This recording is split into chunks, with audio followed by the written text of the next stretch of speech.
What is your vision for your relationship with your daughter? I want a good relationship with them. I want them to be able to talk to me about certain things. I don't want them to think that, if they tell me something, I'm gonna go off on a deep end, because that's what I used to think about her, because she would go this way real quick. So it kind of sometimes did make me a little uncomfortable, but I think they're going to be uncomfortable anyway because it's their mom. I mean, they're talking to their mom about stuff, but I do want them to feel comfortable and, just know, okay, she might be disappointed, but she will, at the end of the day, be there for me and help me and things like that. Welcome back to The Motherly Shift, where we uncover the truths, triumphs, and transformations that live inside the mother-daughter journey. Today's episode, Generationally Speaking, is a theme continued from the previous week, where we are joined by 3 generations of women, Anne, San, and Meagan, all from one powerful family, who have gathered to share their stories of womanhood, motherhood, identity, and the beautifully complex dynamic that connects them. In this conversation, we witness how values, beliefs, and parenting styles move through a family like a river, sometimes gently, sometimes with a little turbulence, shaping each woman along the way. We hear from a grandmother who has raised her children with grit, structure, and lived experience, from a daughter who grew up navigating the push and pull between independence and expectation, and from a granddaughter who is now mothering in a new era, carving out her own voice while carrying the history of the women who came before her. These women open up about what they've learned from each other, what they wish they had known earlier, and how they've each decided to parent based on what they received, what they lacked, and what they hope to pass on. They talk honestly about love and discipline, communication and conflict, boundaries and growth, and the universal desire to raise children who feel seen, supported, and strong. This episode is rich with wisdom, humor, vulnerability, and those we've all been there moments that remind us that generational relationships are both challenging and deeply sacred. So settle in, breathe deep, and join us for this heartfelt, multi-generational conversation. So, this is where I want to start, and anything that feels uncomfortable or you don't want to answer, don't worry about it, but I really want to start with you, Anne. Okay. Do you mind telling me what year you were born and how many siblings you have? You mean alive? No, just in general. general. And then you can tell me who's still alive. Okay, there were 10 of us, and I'm the 10th one. The baby? Yeah. Okay. There was 7 girls and 3 boys. Mm-hmm. My mother died when I was born. So you didn't get to know your mom? No, I didn't know my mother. Mm-hmm. My father had 1 sister, and she raised me until I was 6 years old. She had 9 boys. And I guess it was a long time before I learned how to walk or talk, because they did it all for me. Okay. So when I became 6, I used to go back and visit my father, and a lot of them, my siblings were there. And then it was late girls, and I, wanted to be a part of that. So I managed to stay until I was 6 with my aunt. Mm-hmm. And then after that, I started staying with him. Mm-hmm. But he had 3 more kids. Had 2 boys and 1 girl. Mm-hmm. Mm-hmm. Unfortunately, everybody passed except me. I'm the only one living out of the 2 sets. Okay. Mm-hmm. Wow. So that is interesting. How old were you when you got married? Do you remember? Do you remember? Yeah, I had finished college about 23. 23. Uh-huh. And how old were you when you had your firstborn? Oh, about 27 or 28, something in that region. So what informed you about motherhood and parenting? Nothing. Nothing. I was on my own because a lot of my older siblings, see, I didn't know them. They were married and gone when I got a chance to go back. So if I didn't learn it in a book, I picked it up from friends and roommates and sorority sisters and that nature. Oh, okay. And so what was the range between you and your siblings? Wow. Whew, 2 years apart. Well, From you on and- up range, it was, I had one sister that she was 2 years older than I am. And the rest of them, my Lord, they was going up and up and up and up. So easily a decade? Yeah. Because when you said when you came back when you were 6, a few of them were already married. and gone. So I mean Yeah. that's like My older- 15. My older 15 brother, years, yeah. older sister. I didn't know my older brother, older sisters until perhaps when I was in College. So you had a sister that was 2 years older than you, but you yourself went to live with his sister until I you went were to live 6? with my father's sister. Your Yeah. father's sister. And not your, by yourself, none of your siblings were with you? No, none. Now, why is that, though? I'm just curious. I wouldn't. I don't know. They stayed with my father, and son was already married. And so he had one sister and 2 brothers. And I was just a newborn baby. Yeah. He didn't know what to do. You And may she have had been 9 grieving a boys. bit, And too, she had so- 9 boys, so she had experience. Oh, I got you. Okay. And would you say you were close to any of your siblings? Yeah, I was close to the sister that was next to me, and my brother, who just passed a couple of years ago. The 2 of us were the only 2 left. Okay. And then the one before it was the Mary, Sam, and Lula were your closest ones. 7, 8, 9, and 10. Oh, wow. So you said when you entered or began parenting and motherhood, you just jumped in, Yeah. feet first. Well, I had finished college. I had taught. We met. My husband and I met in college. We had class together. He sat behind me, and that's a long story. We all took notes, in class, and time for a test. We're gonna meet and compare our notes. He was the only one that didn't have notes. Everybody asked him, where was his notes? He couldn't tell us, so they told him the cat ate them. Oh, yes. Dog. So when I finished college, they had the draft then, Korean War. He was Okay. drafted before he finished. Oh, okay. He had to go. Okay. So I finished. I went on back home, got a job, worked 2 years. He had spent 2 years in the Army. He got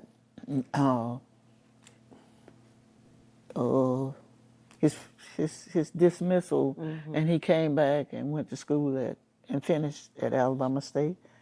And at the end of my 3rd year in working, I came back to Alabama State too. That's when he went on and got his BS and his master's while we were living there. Okay. So you're from Alabama? No, Florida. I was from Florida then. Okay. But we went to Alabama State where we met. Okay. Have you always lived in the South? Okay. All right. Yeah.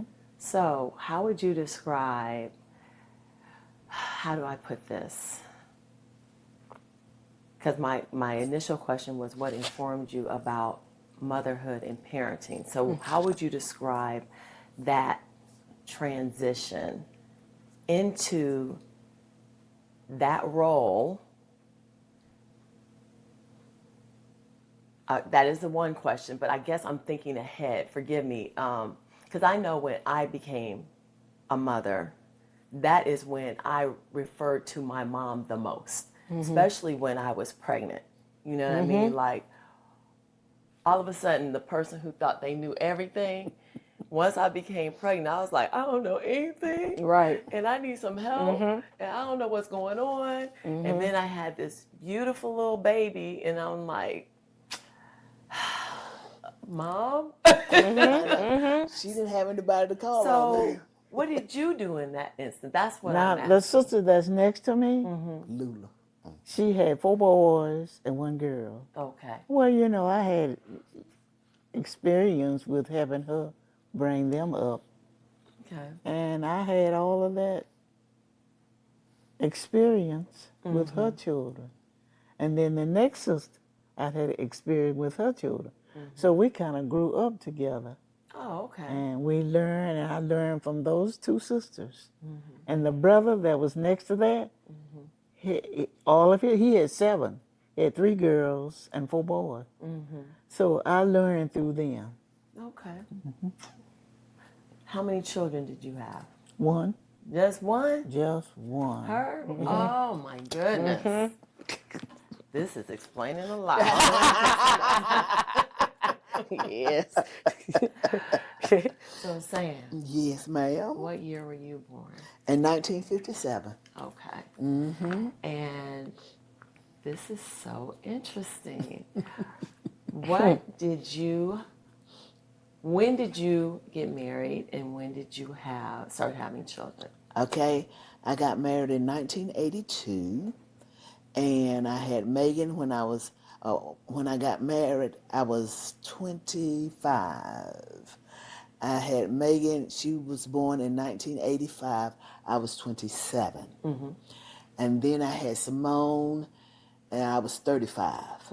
They're 7 years apart. Okay. Okay. On purpose? Well, Yes. Simone was a shock. Okay, because I didn't think, I just didn't think about me having another child.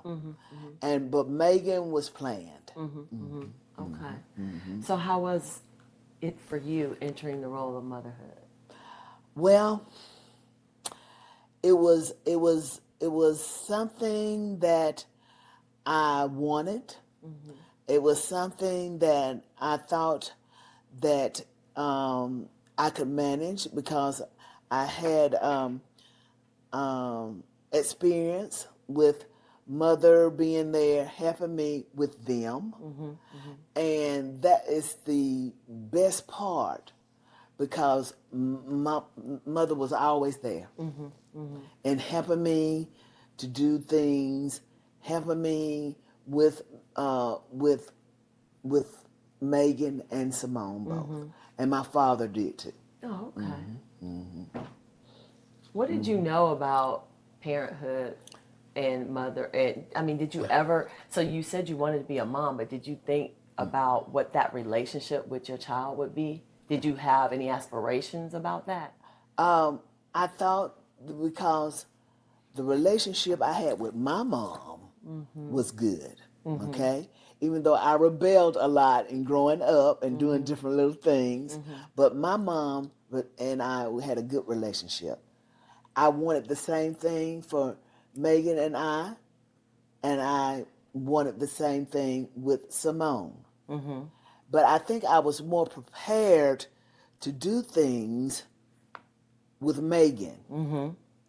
And I was kind of shocked with Simone in being a mother and starting all over again. Right. I was starting all over again. And my career that I had at that particular time, Meagan helped with Simone. They're 7 years apart, and especially with my divorce and us going through that. And Simone and Meagan grew up together, even though they did. I didn't know anything about siblings. Okay, I did not know anything about why they did what they did to each other. And mother would always say, well, it's going to be okay. And my daddy said, it's going to be all right. They're just different. They're growing up and they're going to love each other. And that was my biggest hope, that they love each other and be there for each other. That was my biggest hope. And mother kept telling me, yeah, they're going to do that. They're going to be there for each other. But like I said, I didn't know. Right. And they have a close relationship. They do things together. And even though Michael is, he lives his life or whatever, but I am grateful that they have each other. Right. Of course. So you said, and I want the exact same things for my children, but I'm going to get back to that. Sure. You said you had a great relationship, a good relationship with your mom. What about it was good or that you appreciated most about your relationship with your mom? Now, it wasn't always that way now, Kim, okay? It wasn't always that way. Mother and I, Meagan them said we're alike, okay? And some of my friends say that we're alike too. Mother is very, she wants what she wants when she wants it. It's no, it's no gray area, okay? You do this, you do that, and that's it. I rebelled against that a lot growing up. Because my father was the kind that says, and he treated his grandchildren the same way, and it will be all right. Sam will be okay. And Meagan will be okay. And Simone will be okay. All right? But she was a disciplinarian. Okay? Okay. Well, yes, that makes sense. Daddy just stood back and said, it will be all right. Y'all just stop. You know, he was surrounded by women, you know. When did you start to really come into the appreciation for the things or the relationship that you and your mom have? When I went through my divorce. That was feel you horrible. on that. That was horrible for my children, for me. Yeah. How dare he leave me with these children? Right. That was horrible. I remember one time, Kim, when Mother and Daddy came and got Meagan and Simone on the weekends, okay? And I was lying on the couch in the living room.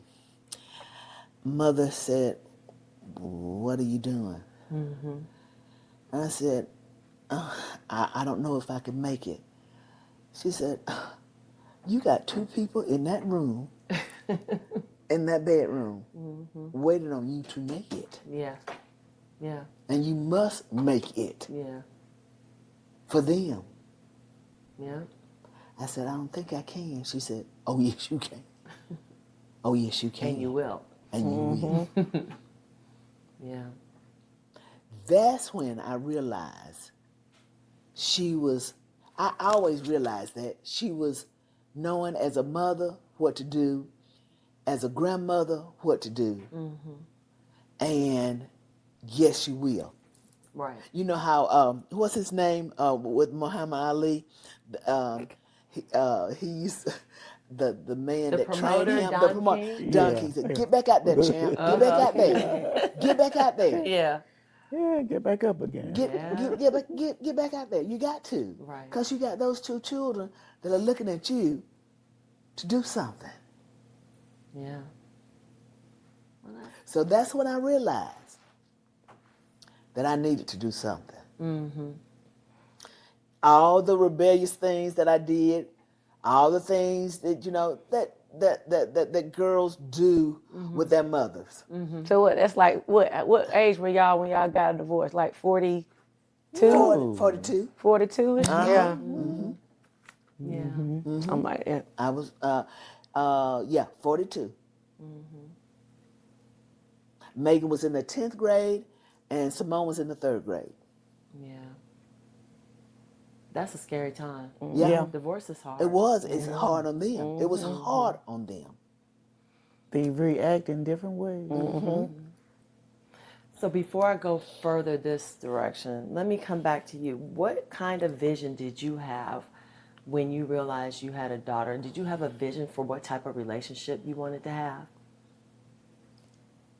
Well, yes. I wanted her to go on, prepare herself for life in case you know how we tell your child, you get your education, go as far as you can, in case if you marry and the marriage doesn't work out, you'll be able to take care of yourself and your children. So you look ahead, have a plan, have a vision, because if you don't have a vision, then you're going to perish, and your children are going to perish. There will be children, and you want that. So you make a plan and follow your plan. Don't wait until you get in high school. Start down here in elementary school, what I want to be when I grow up, and follow it. Let me ask you, I'm going to ask a general question. I'm going to come to you. No, you fine. Get there. So, when did you look at your daughter and start to not only acknowledge but respect her as she's a grown woman now? And did how you interacted with her shift with that kind of, oh, she's a woman, as opposed to just my child? Do you understand what I'm saying? Yes. When did that happen for you? Was Probably there a defining moment? Well, she was always in this, and this. And I went this. The father was a coach. I was an elementary teacher. You know how that is. But she was in various activities. But when she got in high school, I really had to go then. I really went to all of them. But I wanted to be there to show my support. But when she got on into the 10th, 11th, and 12th grade, I realized they are changing, you know. And so that's when I, you know, just... Tell them about when I went to, I finished high school, and I went to work at Morgan State that summer. And she thought I wasn't coming back to go to Alabama State, you know, and everything. And she said, well, I really thought you wasn't coming back. I said, well, Mom, you wanted me to stay? She said, no, I didn't say that, but I really didn't think you were coming back to go to Alabama State. And I said, well, I'm here. And then she said, well, I finally realized that you are going to be there and be your own person there. Okay. And that was after high school? Yeah. Okay. Meagan. Yes. Let me ask you the same question. Okay. I gotta remember where I started. Right. I was like, I've been all over the place now. Let's start here. When did you know you wanted to be a mom and a parent? I guess always. I don't know Really, exactly. always? So you were a little girl playing with the Barbies, like I want to have a family. Yeah, definitely. Okay. It's crazy because my two do that now. I mean, yeah, it's not.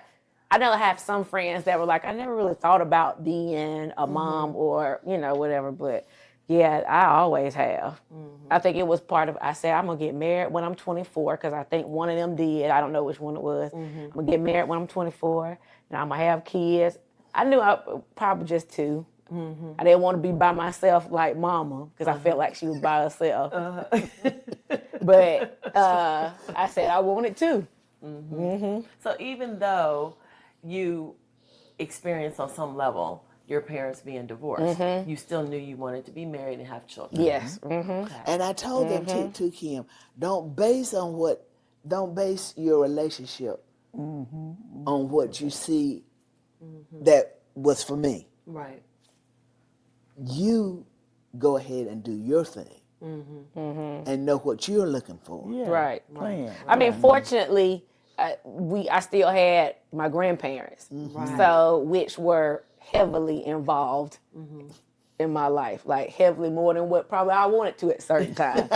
But they were, yeah. So And would you say who influenced? Like, what did you know about marriage and relationship and mothering and parenting? Like, what do you have any? I just thought it was normal. I mean, So it was just a part of yeah, I thought your it was normal. existence. Right. And I mean, around the time, we were the only, like when my parents got a divorce in 10th grade, I mean, I was the only friend that parents got a divorce.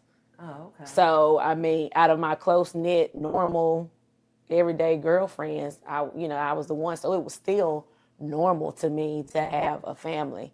I guess now that I'm older, I know more. I know what can happen. But then growing up, that was the normal type of thing. How would you describe your relationship with your mom? She get on my nerves, but I love her. I do let she. I do get on her She. nerves. I think the question. I think if you asked her about like when did you appreciate her more, or just realize. I think for me, and I don't even know if this answers the same questions. I think when I became a mom, and then I started trying to balance husband, mom, working, I thought to myself, like, that's why she acting like this. That's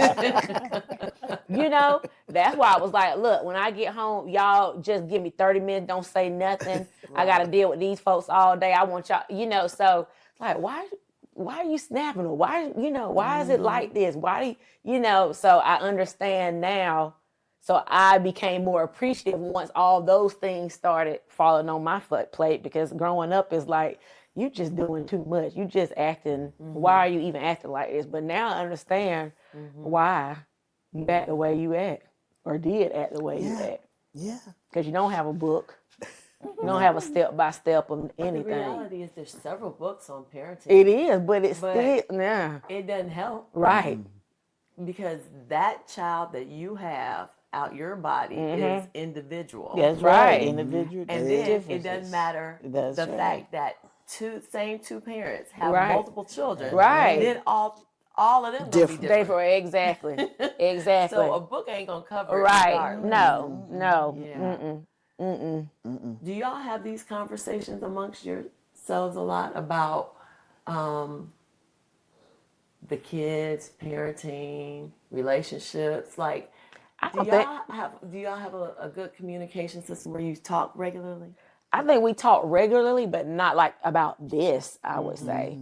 We talk regularly. Yeah, all the time. And like Meagan sees now that she's a mom on different. Macy and Melanie are two different people, and you have to deal with them two different ways. I was in early childhood. Meagan was too. So we kind of communicate that. Mother was in elementary education, so we kind of see a lot of things, and we know the different stages of what they go through. Right. Especially girls. And how many years apart are your daughters? 4 years. So they're 7 and 3. Okay. What is your vision for your relationship with your daughters? I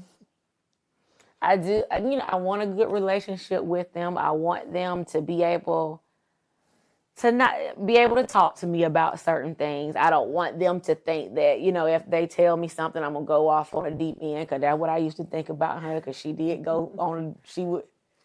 go this way real quick. So it kind of sometimes did make me a little uncomfortable, but I think they're going to be uncomfortable anyway because it's their mom. Right. I mean, they're talking to their mom about stuff, but I do want them to feel comfortable and, just know, okay, she might be disappointed, but she will, at the end of the day, be there for me and help me and things like that.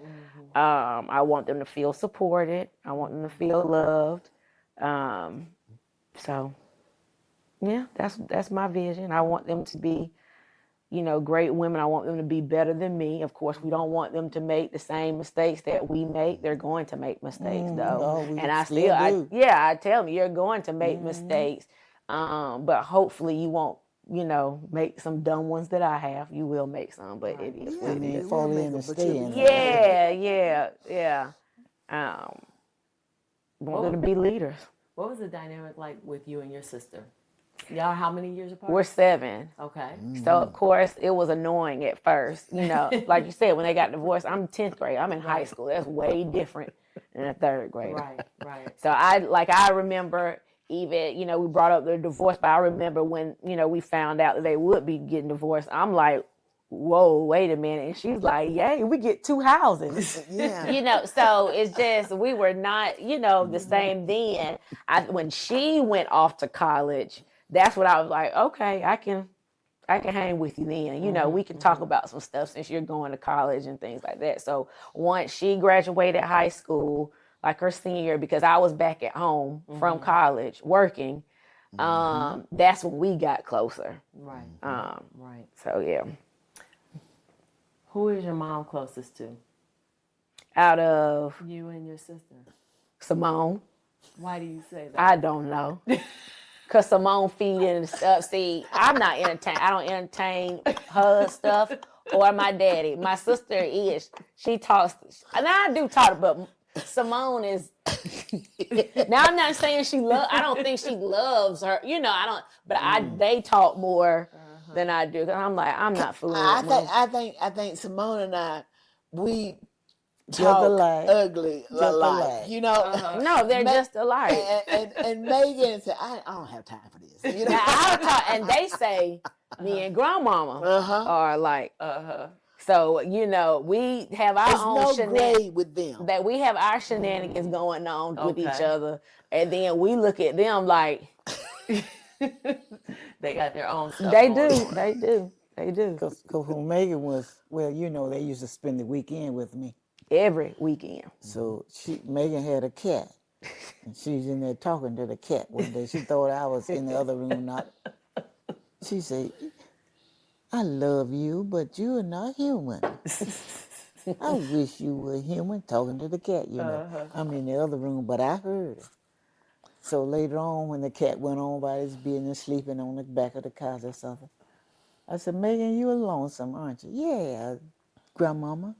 I said, "You're like a little sister?" "Yeah." "Or a little brother?" "Yeah." I say, "Well, you can have one." "Wow." I said, "We'll pray." "You help me to pray?" I said, "Yeah." What? And one That's long And that's after actually that. yeah. That is hilarious. So, who do you think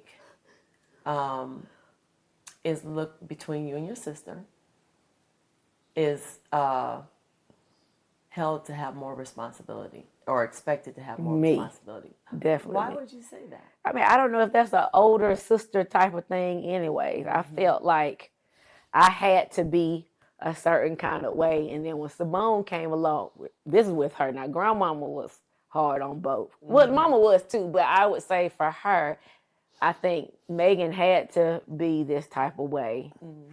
Simone, she can have a little bit more wiggle room. Now, I don't know if that's because she was older. I don't know if that's because when she was growing up, she was really by herself. Because if you think about it, I had both of them for most of my teenage years. Right. So, but I think me. I was tired by 35. That's what I was thinking. Yeah. I was So tired. that's real. Yeah, it is. I was tired. It is. Yeah, It my kids is. are only 2 years apart, and I can see the difference between. Like, I was so specific about everything with my firstborn, and everything just had to be certain way. But then the second one doesn't Then the care second anyway. one- The second child, like my Macy's, like I'm gonna do what I need to do. Right. And that's kind of like how Simone is. Yeah, yeah. So, but I think me. All right, that's what I think. I think it's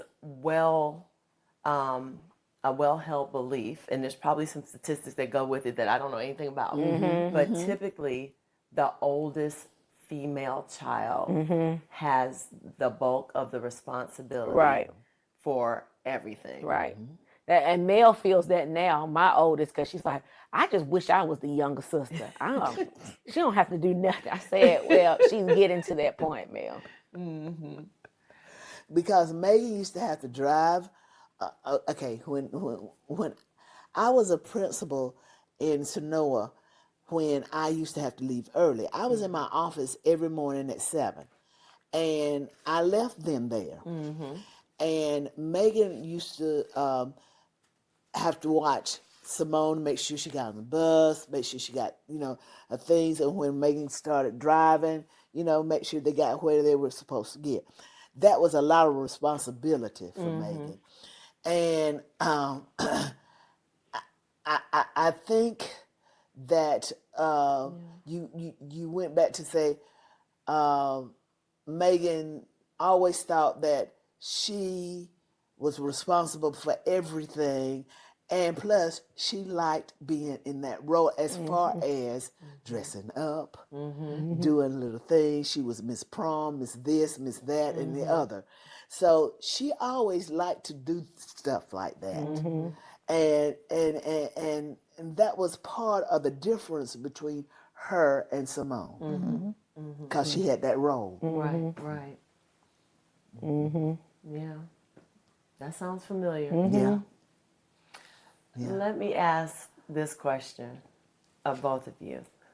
As you watch your daughter parent and as you watch your daughter parent, do you allow them the freedom to parent in their own way, or will you intercede or interfere?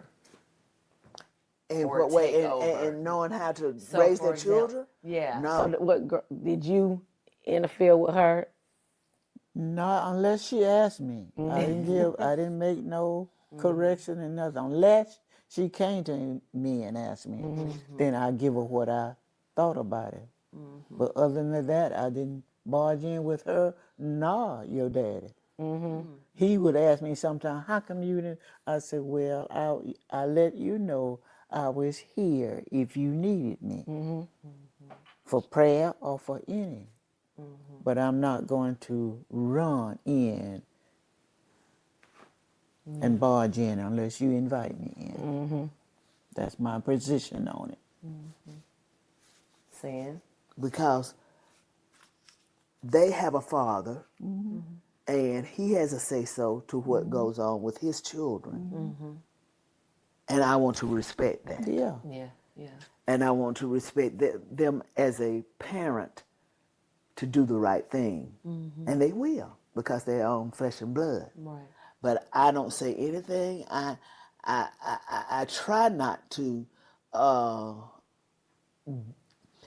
I'm a little, sometimes, it does come in sometimes when, Melanie, we have this, You got a little ruler we right got a there. little rule right here for Pop. But I never go to the ruler. I do I sometimes. just tell them I just think you just older now. I just tell them I'm gonna She tell used your to, mom. she used to, Now she never got on me at all. Never. Really? I mean, now physical, never. Now you have gotten on me, but I was never, not to the point of popping. Now Simone, they had to pop her and stuff like that.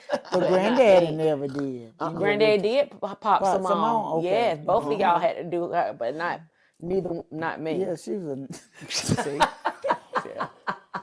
Right. she was in her own world. We can't speak on her since she's not here Oh, I to wish she defend was here. herself. I wish she was here. This would be She great. admit to it. Yeah, she would. She would.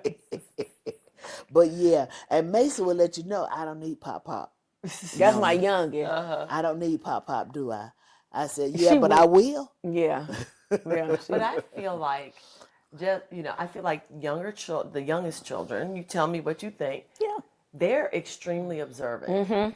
And they're watching They are. their older siblings wild out in most cases. And they are very strategic where they're like, they did that and that happened. So I'm not going to do that. Right. Or I'm going to be so quiet about how I do whatever I do. And see, that's what it was with Simone, and she didn't realize that. I'm like, Simone is just a little more discreet than what?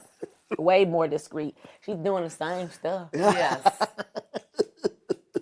Yes. But they, But they whatever. are ever watching. Right, I've right. seen, well, my kids were different because I have my oldest is my daughter and my youngest is my son. Okay. And my son, Lord, that's why I'm not talking about boys and mother-son relationships. It's different. That's a whole it's totally different bag different. of worms right there. But I have noticed when I look, so now I have my 2 children, and then George and I were both on our second and last marriages. Okay. We had 2 children, 2 boys, and they're all kind of, if we had them, they would have been stair-stepped because my daughter is 27. The oldest boy is 26. The next boy is 25. The next boy is 22. Ooh, they're close. Very close. And what I've noticed, even in our short time together, George and I will have been married 9 years this November. Okay. Dylan, the youngest boy, will see the older 2 boys wilding out. And he'll just be watching, or he'll see Georgia get on him. Like, he'll be about ready to kill him. And he has tried to choke out our children before, and I had to stop him. But he will see that, and whatever he was doing, he is in the opposite 180 direction. He's going to go clean up. He's going to go straight. That's Macy. Macy running off doing that. Let me make sure that I'm not included in this in this chaos. And that's what's amazing. And Macy will come back and be like, I'm not doing that. I stopped when you told me to. I said, I know you did. And then Mel will be like, Macy, be quiet. How would you say, have y'all had any conflict? With Who? I don't have Oh, yeah. I mean, me and Grandma, no. Me and Mama. Have you had conflict with your daughter? With her? Yeah. My mouth. My mouth. How do you handle conflict? Well, a long time ago, it used to be time out. Grandma. Oh, you can't Do this. do this. Can't go or- cheerleading. Yeah. Okay. So that was more directive. It's striking me right now, I'm the only non-educator in the room, so I probably sound crazy. Oh, you're Some of my fine. theories. But the reason for the name of the podcast, Motherly Shift, is I have this theory with my non-credentialed self that there are certain shifts or phases in a mother-daughter relationship. And, you know, when they're a child, it's more directive, right? Because you're responsible for their health and their well-being and nurturing all those things. Then there should be a shift at some point where maybe they're young adults, maybe they're in high school, middle school, high school. It really depends on the child and their personality, where now there's a shift in how you interact with them. They may have more responsibility. They may be trusted a little bit more to do certain things, et cetera, et cetera. And then there again should be another shift when they are adults and living, acting, being adults. They're, you know, college graduates. They're working. They're starting their own families. They're getting married, whatever. I think there are shifts that need to happen in the lifetime of a relationship. And part of me, in my experience, is that in some cases that shift doesn't happen to the detriment of the relationship. So my example is, and I'm so interested to hear your feedback on this. My example is this. If you are comfortable with the directive of do as I say, get this done, all those things, and you don't shift that relationship to a little, you know, giving them a little bit more freedom, then that could hinder that relationship. And then even further, if your default mechanism is to stay in that shift, in that mode of, here, let me help you do everything, let me do this for you, let me direct you, let me tell you the best way to do that, and not shift to, oh, you're an adult. Oh, you're making your own decisions. Oh, you're living your own life. Those things can hinder the relationship. I think the good thing about us that we're very vocal with each other. So, I mean, I remember one time, I probably was 20s, I was like, Mama, I'm grown. Stop. Stop. And then she went and told her, Meagan said, told me she was, but I mean, I think that was just her realizing, you know. And so now if we have a conflict, I did not like that. Right. you know, I did not like that. And she'll tell me what she doesn't like, or same thing with Simone. We'll both tell her what we don't like. Now, we might be mad for that day or whatever the case may be, but it is what it is. But I think, like, now with the conflict, I mean, we'll pop off with each other. Nothing like disrespectful or anything, but I think we're vocal with, like, don't do, like, why did you say that? That didn't even make sense. Or, you know, y'all, what do you say? Y'all, gosh, I forgot. But something that you'll say, like me and Simone picking on her, Yes. or y'all, I'm Yes, trying to I do said the best I can. Y'all don't understand it. And we were like, Mama, stop making it. You know, we'll just go back and forth. But I think we're able to, like, we don't hold it in. I guess that's the case. We I would don't. say. And Mother doesn't hold it in what she has to say about me, especially me coming back here to live in her house, her and Daddy's house, because I was living in Montgomery when I went to Alabama State University, and then I had all these things that they told me. Okay, Megan said, "Okay, Mama, it's time for you to stop working. You need to come home and see about yourself."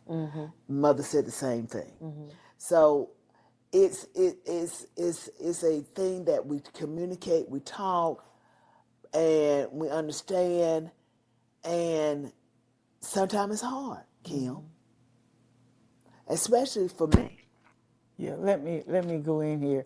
When she first finished college, I think it was in the middle of the year. When? In February. And she came out. I say, Sandra, let me suggest something to you since you're not going to work right now. Subbing would be all right. I said, but you have a BS degree. If you're not working right now, go on and enroll. LaGrange is not far from us. We're in Troup County. I said, you can enroll at night and go to night classes. Or you can get a room somewhere up there and stay. Mama, I don't have any money. I said, I'll pay for you to get in grad school because you're going to need more than a BS. I'm just making a suggestion. I said, you think about it. You'll be through in a year's time. If you go through the year and the summer, you'll be through. That quick? I said, yeah. So she thought about it. Later on, she came back. She started doing it. No time she had that master's degree. Her daddy went back to Troy State. And we got our Eventually, she specialists joined together. in with him. The instructor said, oh, you went and got your sibling. Brought her here, so she got a 6 year. And later on, she came back. She said, Mother, I'm so glad you suggested that. But I did not want them to think that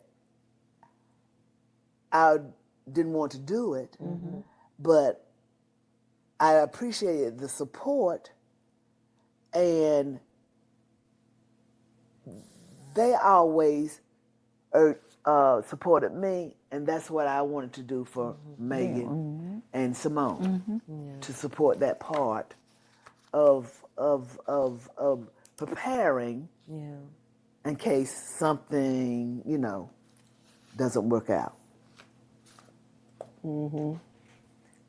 What I hear and what I love, it sounds like it is very little judgment and criticality between you all. Can't judge. What I'm observing, and feel free to correct me, what I'm observing is that you all are very close. You even live very closely. You have a lot of activities that you all work together in, or participate in together. And you're all in the same career field. That is a lot of closeness. It is. And it's unique to me. I don't know how unique it is to others, but it seems unique to me. That's not my experience. So how is that? Your lives not only just being relatives, but have overlapped in so many different ways. You're sorority sisters, you're in the same educational field. It's Simone like y'all always have the says same she language. never did want to teach anybody. The moms always say that, you know. Mama, I'm not gonna be a teacher. I'm not gonna do anything like that, like y'all. I said, well, whatever you do, you know, get a job with benefits, you know, and everything. She said, okay. Judging, and one of my friends said that one of my sorority sisters, Minna Baldwin, and Minna is Meagan is her. I say she like my god, like not. She wasn't born when I was born. She wasn't my godmama, but I just adopted her as my. Once I got older, that's kind of why I never gave my children godparents, because I felt like it was some. I don't know. I just wanted them to get close to someone and just have that relationship with them. Minna said, saying, you know what, you don't judge, and I try not to judge, and maybe, you know, sometimes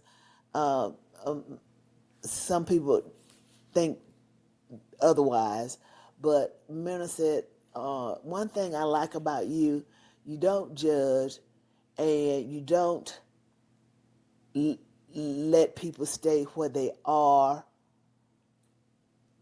and you move on. You move on, because Kim, it's a cruel world out there, and we have so much going against us as women, because we're naturally nurturing.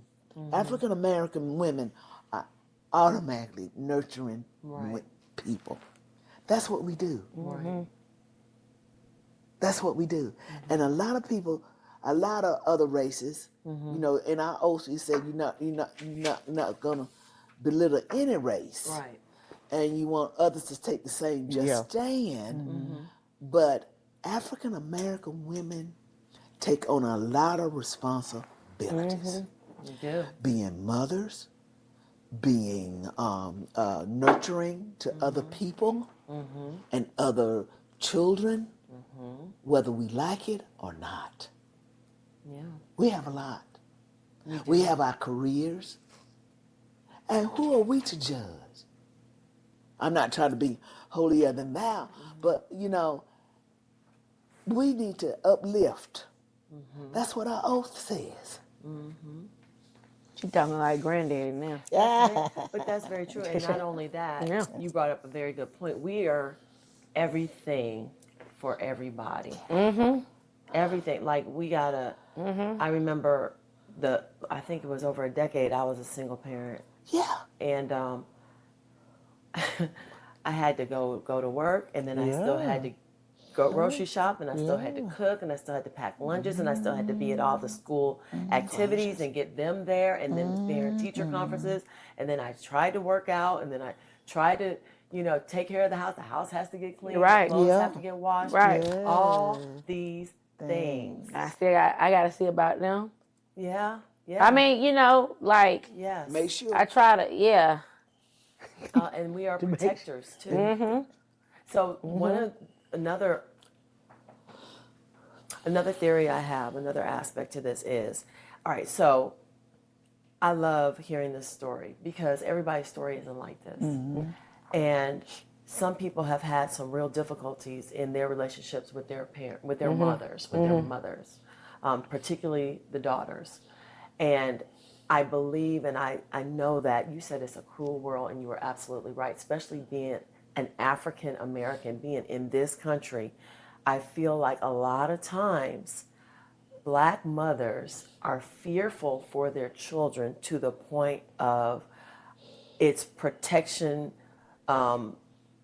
without any, you know, with reckless abandon. I need to protect them. So in knowing that they have to protect them, I feel like Black moms can be so much harder, particularly on their daughters, because they know the scrutiny, the, you know, how dangerous it is. You know, watch this. Don't go these places with this person.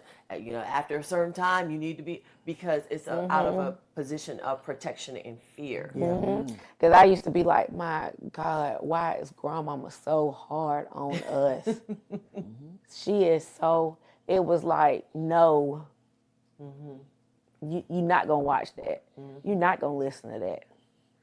Don't wear this like, you know, You the head, not the tail. Yeah, I mean, it was, they ask you to sing this at church, you gonna sing it. They ask you to recite this, you gonna do it. I mean, it's just the little stuff, like, but I mean, we stayed busy. We stayed in stuff. I mean, We didn't quit. Still not saying we, still done become teenagers and, Yeah. cut up. But Right. at the end of the day, it's like, man, if they weren't that hard, my goodness, but it was, you're not doing that. You're going to do this. In the summertime, they had to learn how to swim. They had to go to a youth conference, be in a service for a whole week, then leave there, go to Alabama State Congress, learn about God and all this kind of stuff. Then when I thought I was Grandmama coming, just push us all. right, and then when I thought I was coming home by myself, because when the parents got divorced, mom was working. I get out, pull up. Why they at the house? Well, we just think we're gonna stay here, a couple nights. That I'm like, oh my gosh, Jesus. But it is what it is. Uh-huh. Then when I went down to Valdosta, when she was down there, she was running for Miss Black and Gold or something. Yeah, Miss Black and Gold pageant. Yeah. Man had an interview. He asked her, who's the most influential person in her life? My grandmama, she told me, he asked her something, she told me I was the head and not the tail. And that big old, I said, oh my God, when did I say And then that? Megan said, I don't have no tail. Oh yeah, I told my 3-year-old. She was like, I don't have a tail. You the head, not the tail. Oh my God. Then she told her 3-year-old, and she said, I don't have no tail. She got tail. Oh, God. How much do you think, because I've heard you mention it a couple times, how much has religious influence, how much has religion influenced your dynamic in your relationship? Heavy. Not saying growing, but that's where it stems from, That's where it stems from. Mom was more lenient with stuff, but still the same, base, foundation. But she is all in. Not saying, you know what I mean. And my daddy was the superintendent of schools. So I grew up in the church. And like I said, yeah. And like I sang in the choir. I did this. I played the piano for a little while, but that was a rebellious type thing. I played it for the Sunday school. And so I grew up in the church. Religion was very, very important to all of us. It was important to my father and me and my children. And we just centered our lives around it. And we join. It gets me sometimes. I'm not going to go into the thing that Delta Sigma Theta was found on Christian principles, and whatever we do in that ritual, it comes from the Bible. Right, I agree with you. I don't see a departure. Yeah, I from don't it. know don't what either. that's Me either. And I have always believed that, and I believe that my mother would not have guided us that way, Right. knowing it was something different. So, given the fact that you all have all worked in education around children and families, when you, because I'm sure you do observe dysfunction, maybe between moms and daughters, what is your recommendation for that? What would you... Well, everybody's dysfunctional to a certain degree. I agree. Every So let me family. rephrase that. Extreme. I think for me now, especially being at administration and seeing so many more from just my classroom. Like one girl came to me and, she was it was last year. She's in ninth grade now, but it's the extreme, just the dysfunction. And I mean, she's to the point, she does things because she just wants attention. Mama does not pay any attention to her. And you could tell the mom, and that's why I try to explain. I say, I know you don't understand, but like when your parents go through certain things, they have trauma from childhood, and then they just go on, and then they have you, and they trying to figure out stuff, and then you get this piece, and they, So I said, so it's just trauma passed on. And this girl, I mean, she's crying. She just wants attention. She wants to talk. She wants therapy. Like she wants to speak to someone. But mom was like, you don't need all that. So it's like a continuous cycle of the same drama. And unfortunately, if I'm not healed, then you're not going to be healed. And I told her, I said, you can't bank it on her because she's going to be how she is right now. I said, the only thing that we can do is give you what we can from here and what you can do when you get older. But in the meantime, she's going to be suffering. Right. I don't think people talk enough. I agree with that. I don't think people share, exactly how they feel, or what bothers them. And like you said, I think with the shift, sometimes that's an issue because if I still feel like you're treating me in that direct way, you need to do this, you need to do this, I'm not going to feel comfortable with talking to you. And if I can't, like me, Mama, I'm grown. Okay. So we need to figure out, some people don't feel comfortable with doing that.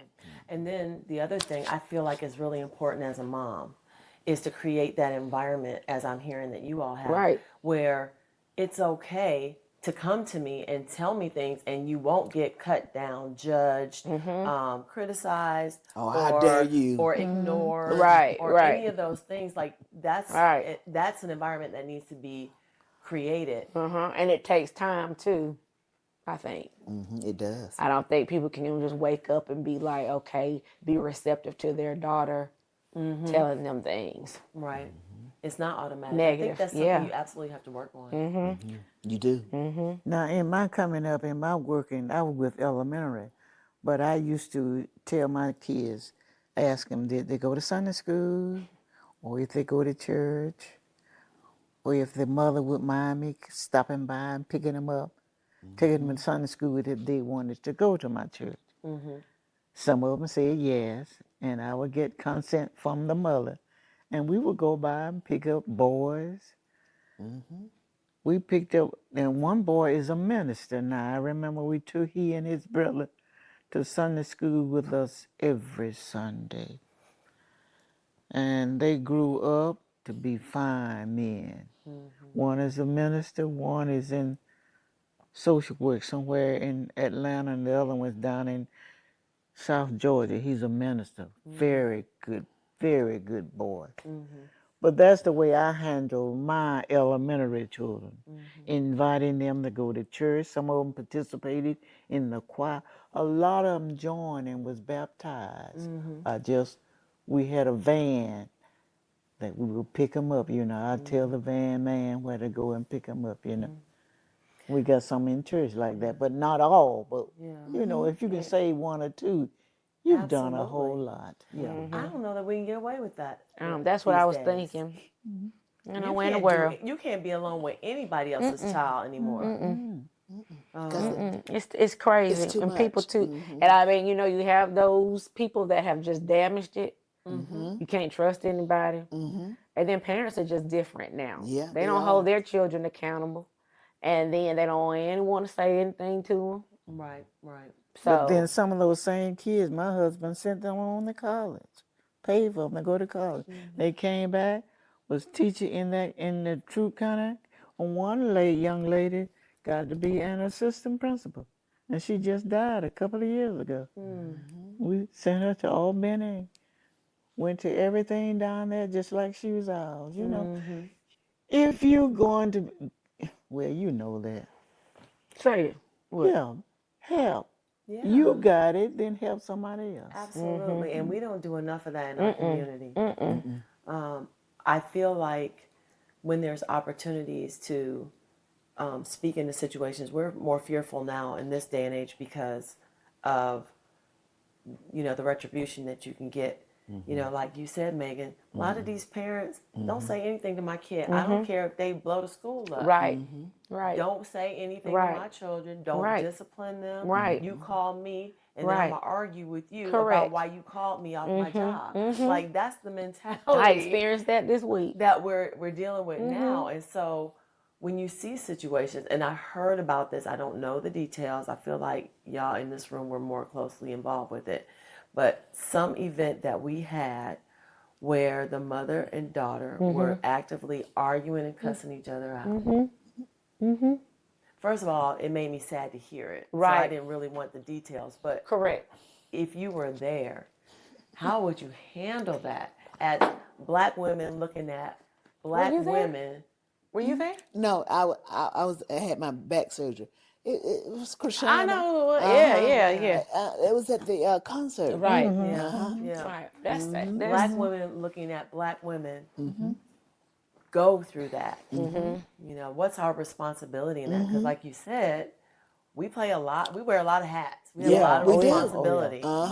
You know, We sure do. And then, you know, being in the sorority and ultimately in the community. Yes. How much more responsibility, Yes. right? That's What do like you we told do the about teens that? today. Like we told them today, you are representing true Coweta when you go off to these places.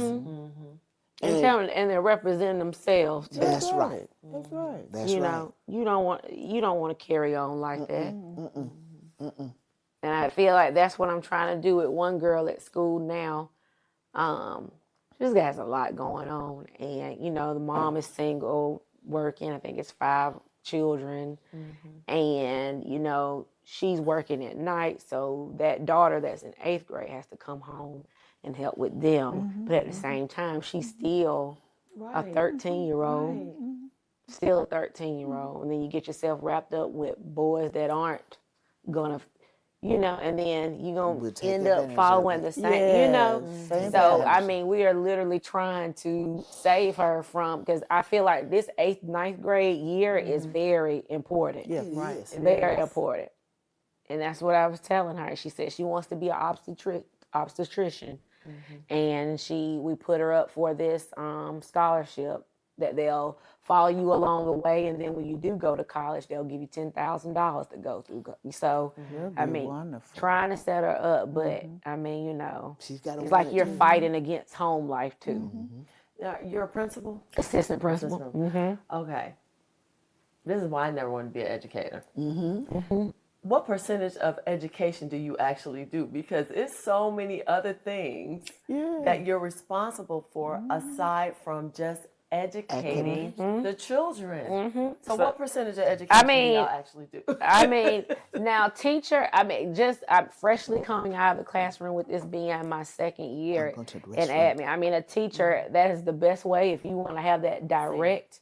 Sam, you going to the bathroom? You might Take your mic off. You might want to have some private time. Just Mike. You can just put it on the table. Okay. Okay. So, teacher, of course, being in that classroom, that is the best education, but you're still a counselor. You have to be a mother to some, mediator,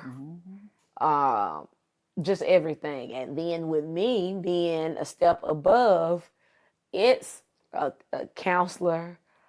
I'm still over curriculum, making sure teachers are doing what they're supposed to be doing, but I also have to mediate, be in the middle of a lot of stuff. I mean, you're like a mother to children and grown people. I mean, so, I mean, you can see every day just how much life weighs on everyone. Everyone. So how much of actually education is getting done, I don't know, because there's so much more to it than that. Right. You're It everything is. else. Yeah. But you know what? From a very, broad view, education is constantly happening, right? And that's why I like asking these questions, because there are so many ways to get information Yes. through observation, through conversation. Yes. And that is what is interesting to me with looking at this dynamic. Like, I know, so when I went through my divorce, my children were 1 and 3, roughly. And I made a decision to go ahead and end the marriage because of what I didn't want my children to To see. see, right. I didn't want my daughter to see that it's okay to have a man in the house that's not contributing and not being accountable, responsible. And I didn't want my son to see That's what that you can be that type of man. So, and you know, a human being cannot change a human being. That's right. We They can can't. make suggestions. Right. We could try to influence the situation, but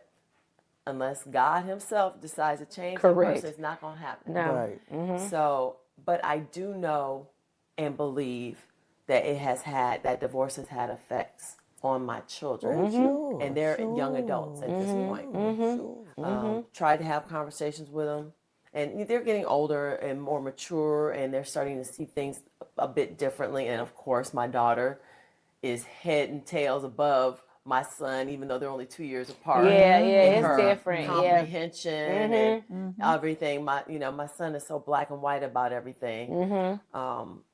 But yeah, it's just education is in constant motion. And that's why it's interesting to me, like, how do we determine what kind of disciplinarians we're going to be as parents? You know, And we go off of what we know too. and what and history or what we've learned. So, like what I'm hearing from you all, you have a firm foundation in your belief, in your religion, in your spirituality that leads many of your decisions and activity. There's so many that I've already talked to who don't even have that foundation. So Yeah. So they're just going on, well, my mama did it, yeah.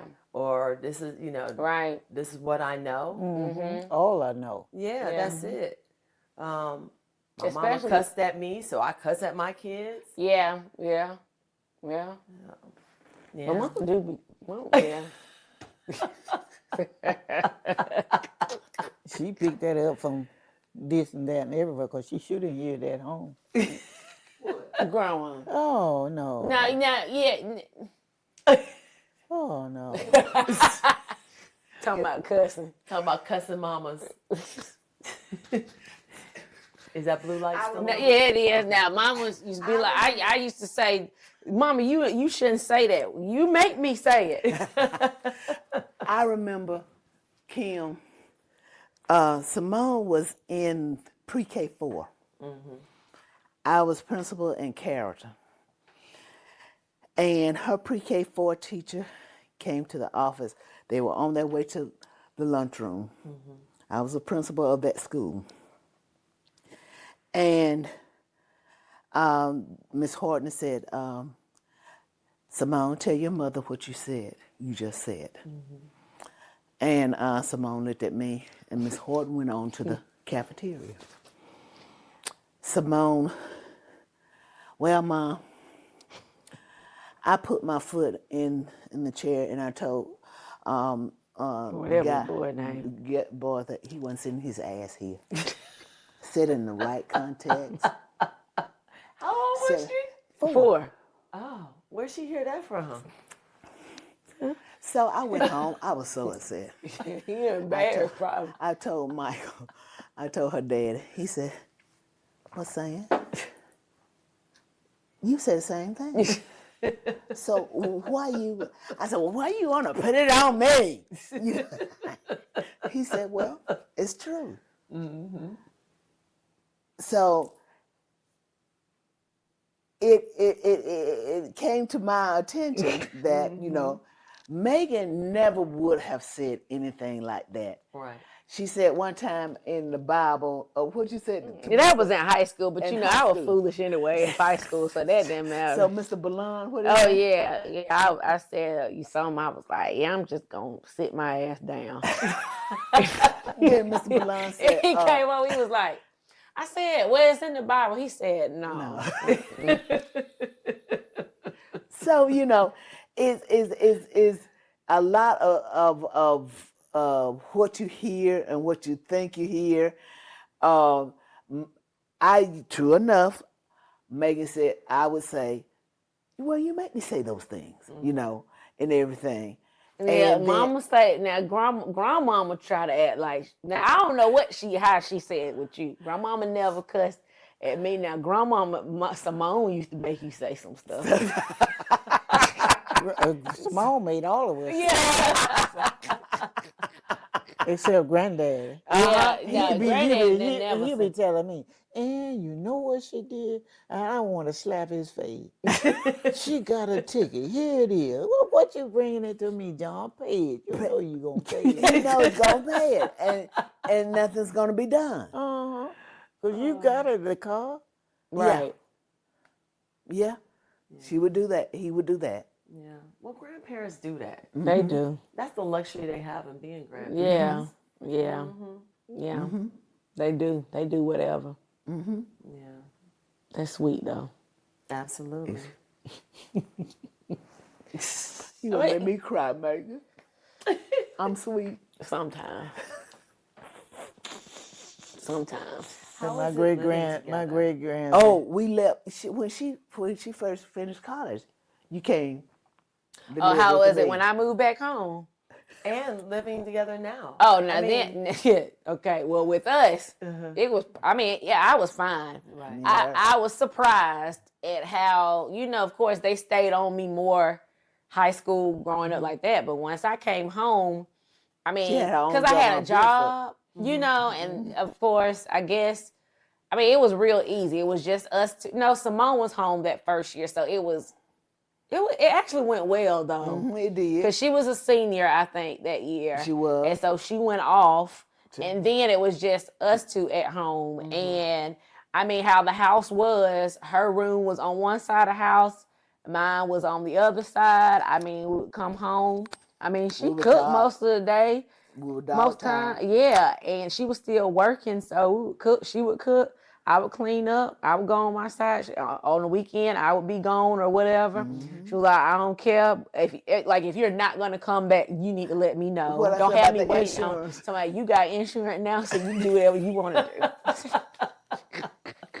Yeah, that insurance. Because if is you for mess real. something up, that's on your insurance, not mine. And that's exactly how she said it. Yeah. And I mean, I was like, good. Insurance is so important. Right. Right. So, but I think that was a good transition. I think we got mad. I got mad at it one time. I don't know what it was. And I was trying to move out. And Grandma was like, how you going to pay for a new car? You trying to get a new car? You trying to get an apartment? You just mad at her. How you going to pay for all that? And at that time, that's when I was dating Jamal.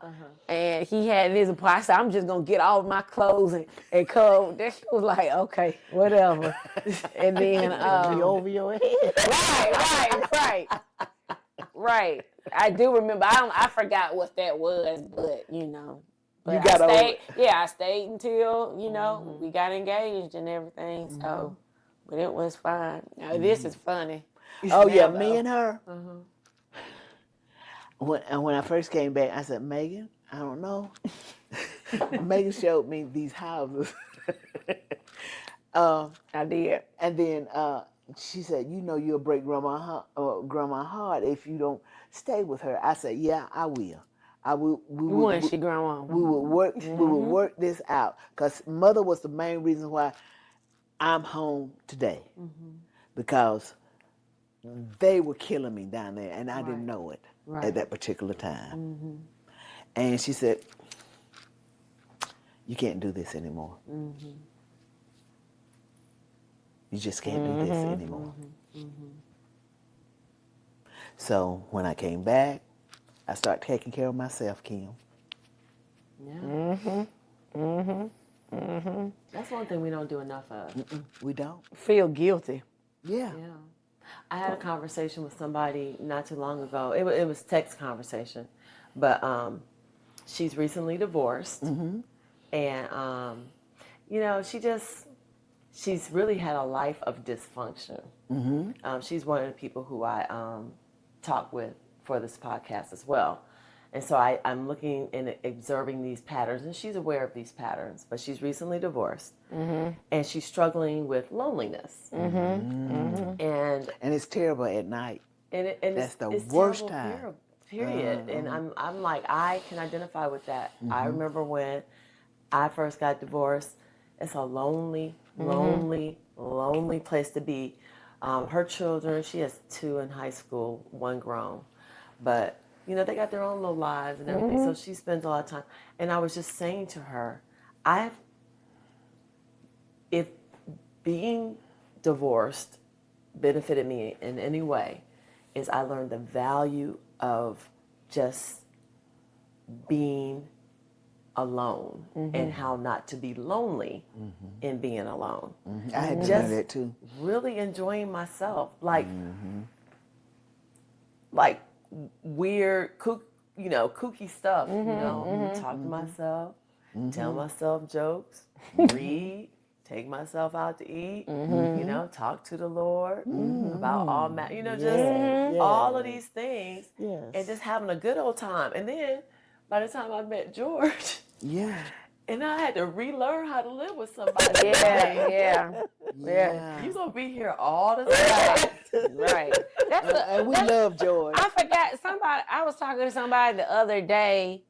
Their mom, whoever it was, I forgot where I was. Their mom isn't dating anybody, and I was like, yeah, we gotta find our mom or somebody. But then we both said, well, how they gonna be when they meet some? Because they've been by themselves. But then I was like, well, maybe it's just somebody you can count on, And what I told her, and I feel like somebody told me this or I read it somewhere, and I was giving her suggestions. I said, I know the world has changed since I was out there single. But what I would do, I would go to a restaurant or a bar.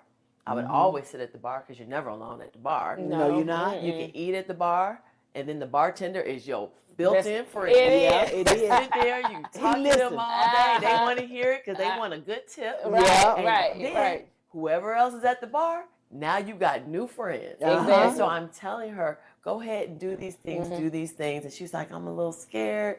I don't know, that feels weird and all this stuff. I said, you got to put yourself out there.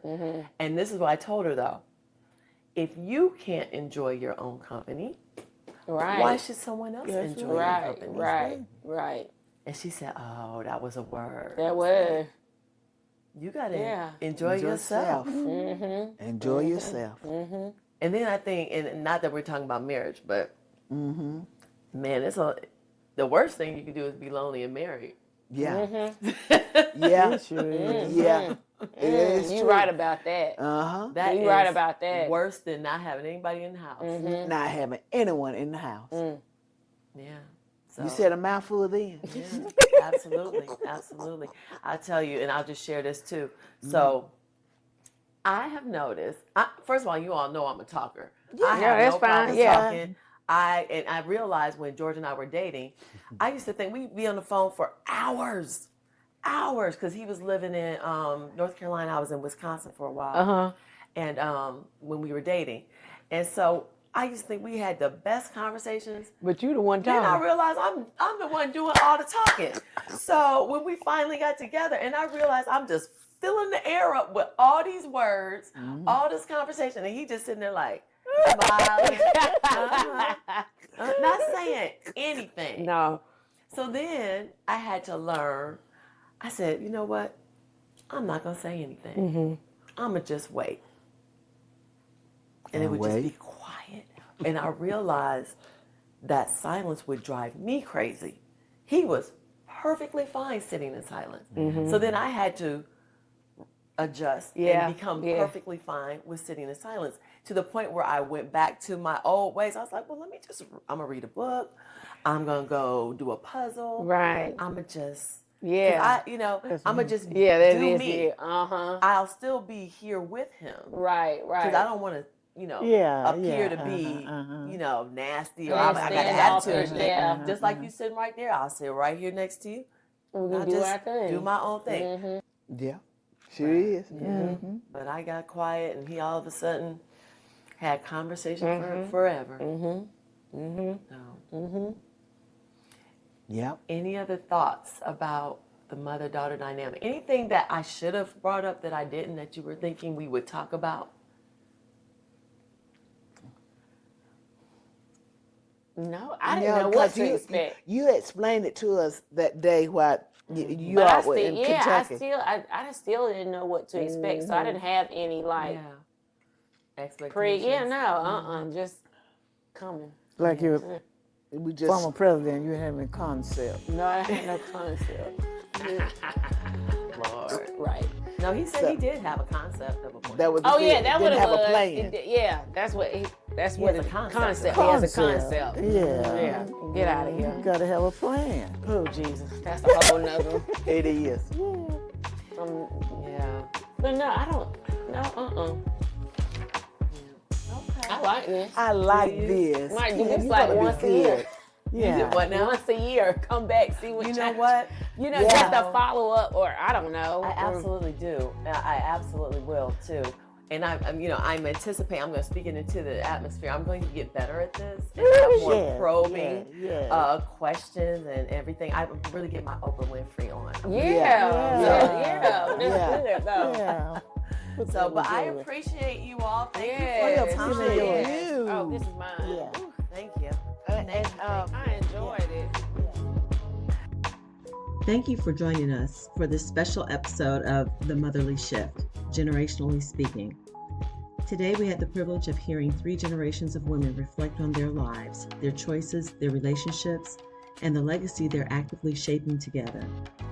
What we learned is that while every generation faces its own world, its own rules, pressures, and expectations, at the heart of it all is the desire to protect, nurture, and love.